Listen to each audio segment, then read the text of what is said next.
What's up, everybody, and welcome to my Impact Wrestling review. I almost dropped my microphone there. Impact Wrestling review and a preview prediction video for Bound for Glory. It's going to be a double thing right here. I don't think I got last week's review in anyways, but this is the go-home show before this Sunday at Bound for Glory, New York City. I think it's at the Melrose Ballroom, if I'm correct, but this is the last show in Mexico as the go-home show. So we pretty much kicked it off with an X Division match, Fatal 4-Way. Well, because of, Scarlett Bordeaux. If you look at last week's segment, Scarlett Bordeaux, I guess, was looking for someone to manage, and she came across four people, okay? One of the main ones was, Petey Williams and Trevor Lee, as Petey Williams tried to show her the Canadian Destroyer and put his head between her legs and trying to get on her. And then it was these other guys. Well, Puma King, I never heard of him. Jack Evans, a person I thought that should have been signed to this company, way back in 2011, to be honest. I thought he was the guy at the time. He still is, and I watch him on Lucha Underground, which he's great too. But I wish they should have signed this fucking guy years ago, and I wish they signed him right now. Okay, I really wish they did. So I like Jack Evans. I think the guy moves like crazy half the time. I know he's on Lucha Underground right now. I think I gotta catch up on some episodes of Lucha Underground anyways. I'm a little late on that, but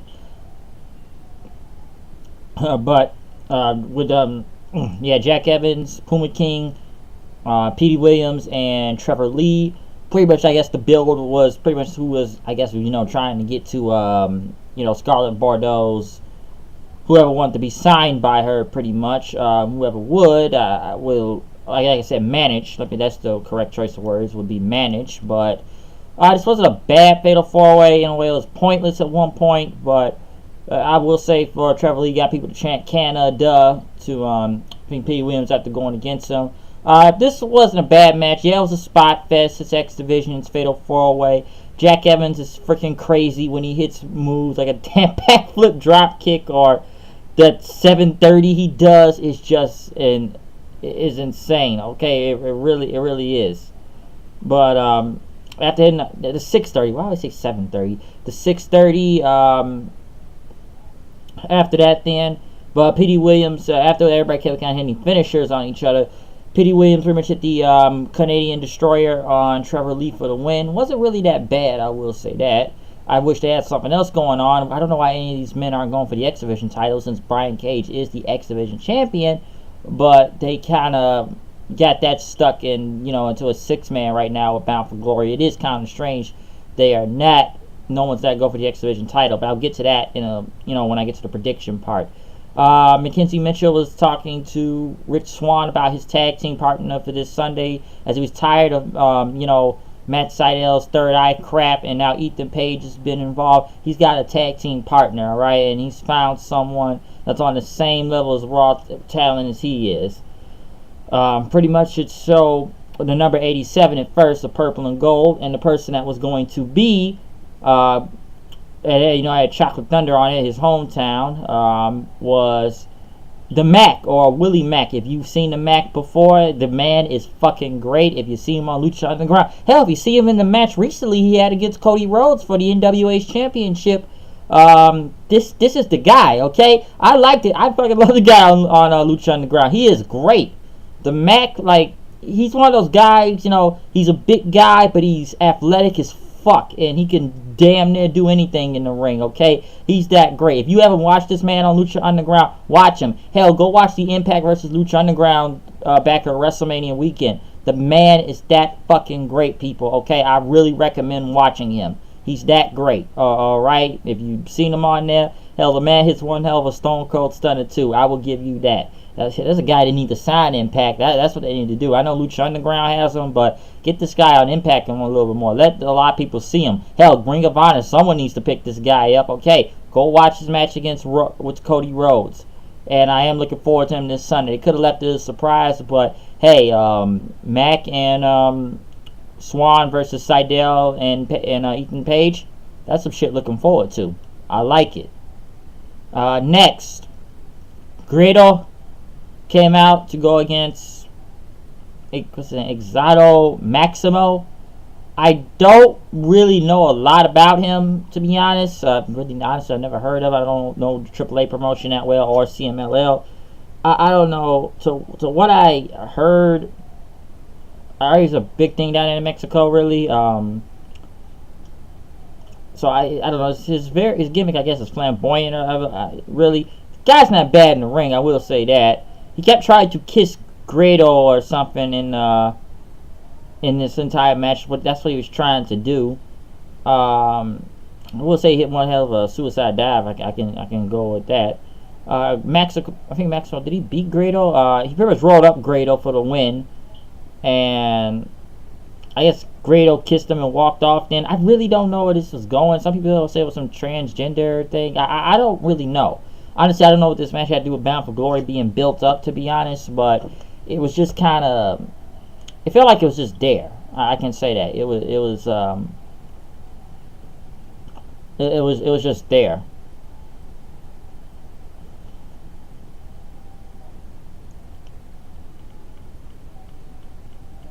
Oh yeah, oh, yeah. Give me a sec. I was checking the message I had to do the pay-per-view this Sunday. Hmm.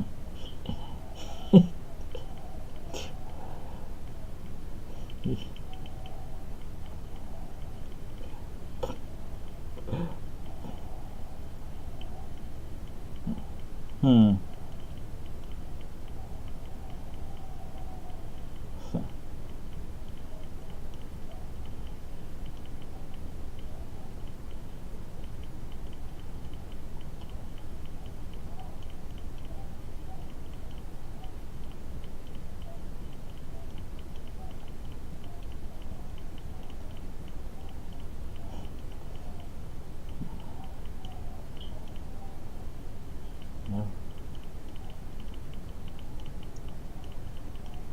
Hmm.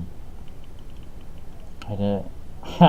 But what was I saying? Like I said, the match itself, though.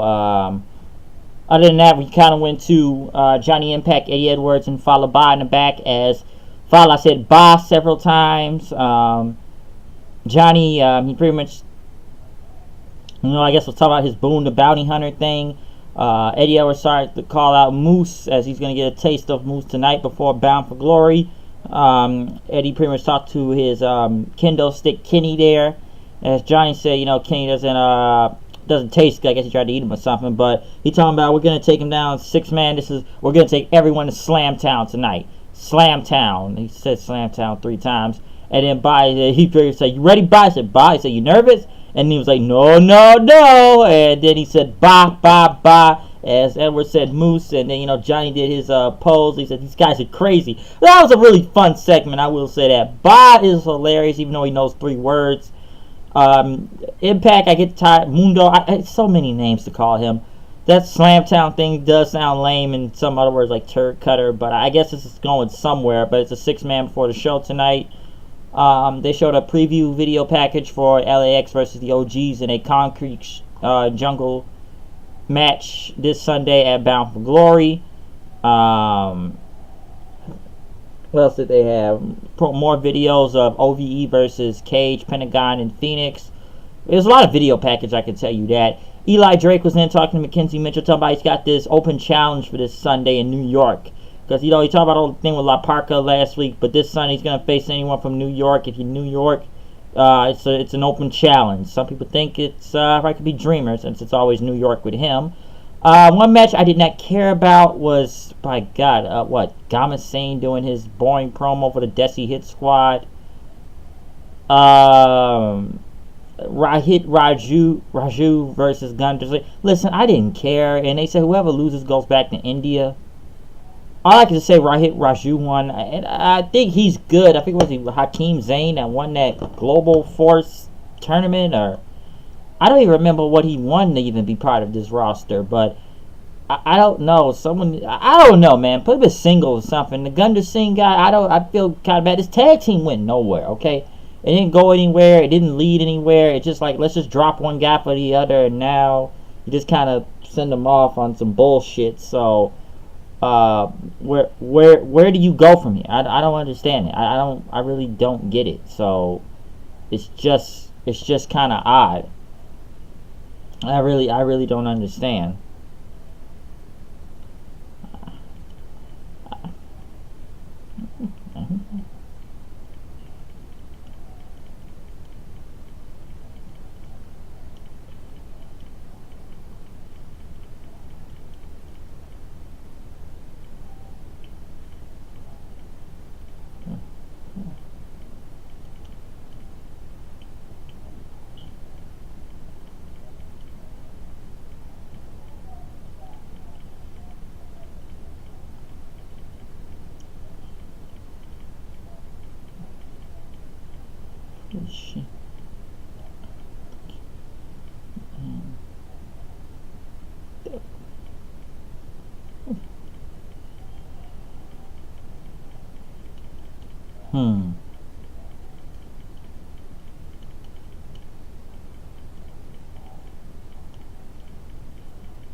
Hmm.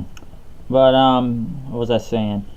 Yes, 6-man tag next. Johnny Impact followed by Eddie Edwards versus Austin Aries, Killer Kross, and Moose. I do like that new theme song. I don't know. I think I heard it was Moose's new theme, but it's a great ass song they come out to.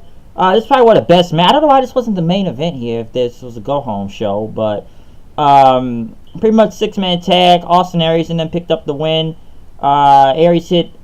What was it? Johnny with the brain buster for the victory. Going at booking here, I feel like Impact may win the title this Sunday. Listen, I'll get on this to the end, but I don't know why I feel like he's going to win now just for him, Aries beating him tonight. I don't really know where that's going to go, but I'll get to that later when the prediction thing comes on.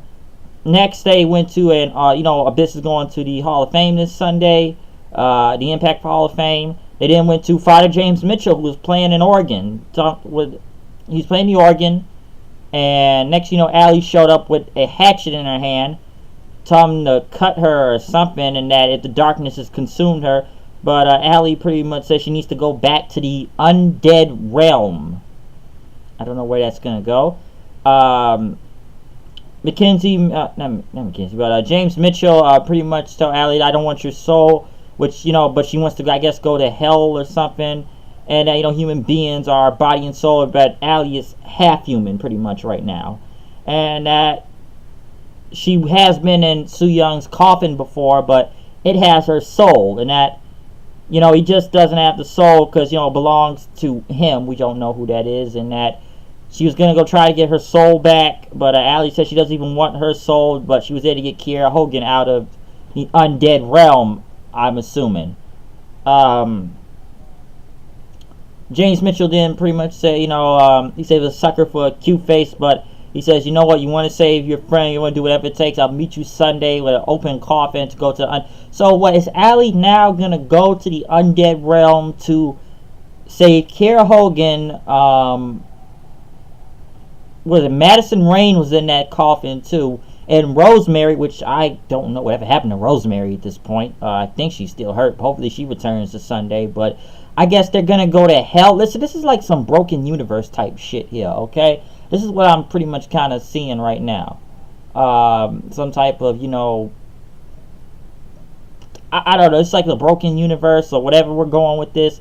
I don't know, okay? I know JB's not here to direct this stuff anymore, but I hope it's good. It was pretty good with James Mitchell being involved, since Abyss is going to the Hall of Fame Sunday, but it was good to see him again. I don't know where this match is going to go into, but we will see. Tessa Blanchard win against Kiera in a pretty much non-title match. This is pretty much the build-up. Tessa Blanchard to go against Taya Valkyrie this Sunday for the Knockouts Championship, which has literally had no build other than Taya showing up like a week or two ago to talk about she was going to be the next challenger, but at least they're building up Tessa strong for this title match. Next, LAX and the OGs came out.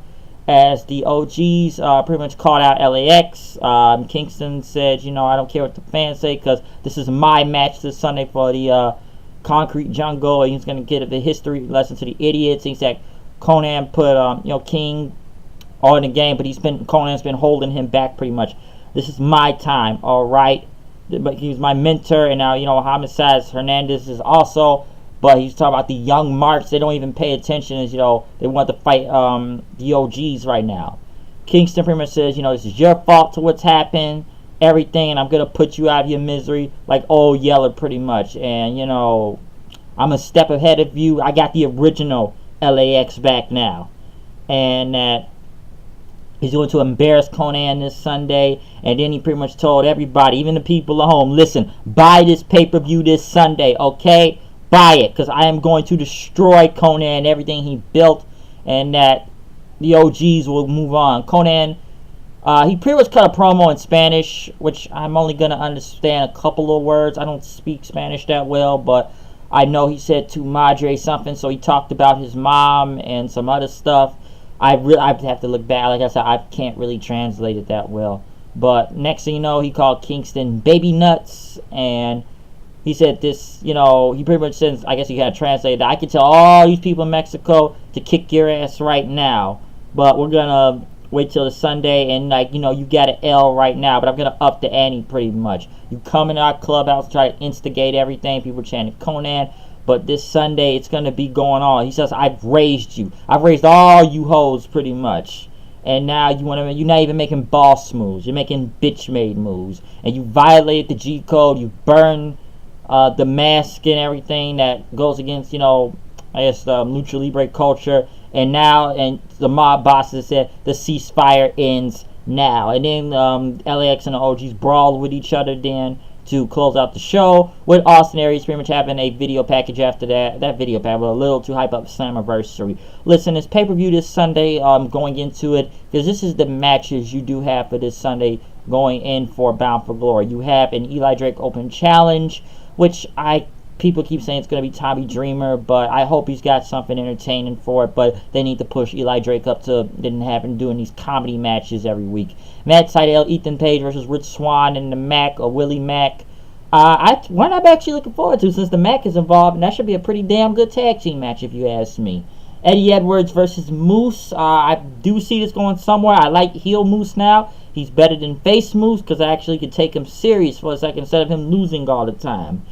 LAX versus the OGs, Concrete Jungle Deathmatch. I don't even think this is for the tag team titles.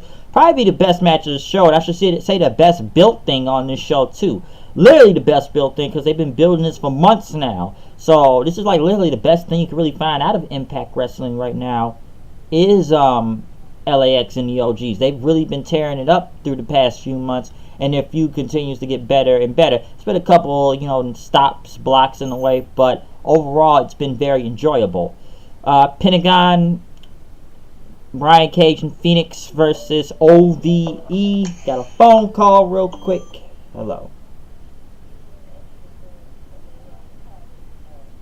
Oh.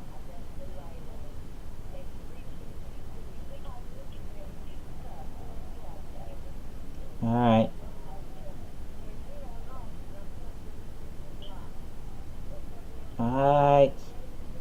Alright, but yeah, LAX, I'd probably see them going over if you ask me. Maybe you'll let the OGs pick it up, but sorry, I meant to say the OVE, which I wish they could have better matches. First off, Brian Cage should be defending the X Division title, especially on their biggest pay-per-view of the year. Let me get that point across, because I don't want to have anyone in the X Division going for him than doing this six-man tag. I like Pentagon and Phoenix, but I don't even know how long this OVE feud is going to keep continuing. I wish it could have been a different match, maybe some singles match, especially with Pentagon and Callahan, because they put on a great one at Slammiversary. But we'll see what comes from this. Tessa versus Taya, even though it's been no build-up, it should be still a badass match if you ask me from the women. I actually am looking forward to that. With that, I said not a lot of build, but I still think it's going to be great. Aries versus Impact for the world title. Listen, I still think it didn't make sense when they made Johnny Impact the number one contender, because he literally didn't do anything to become the number one contender. And Aries has been trying to pull this together as much as he could. in this feud, and I like Johnny. I still think it should be a great match, but it's strange like last year. Johnny Impact was like the main event last year for Bound for Glory. And all he did was what? Face Garza Jr. in some strange match to become the #1 contender, which didn't make any type of sense if you ask me.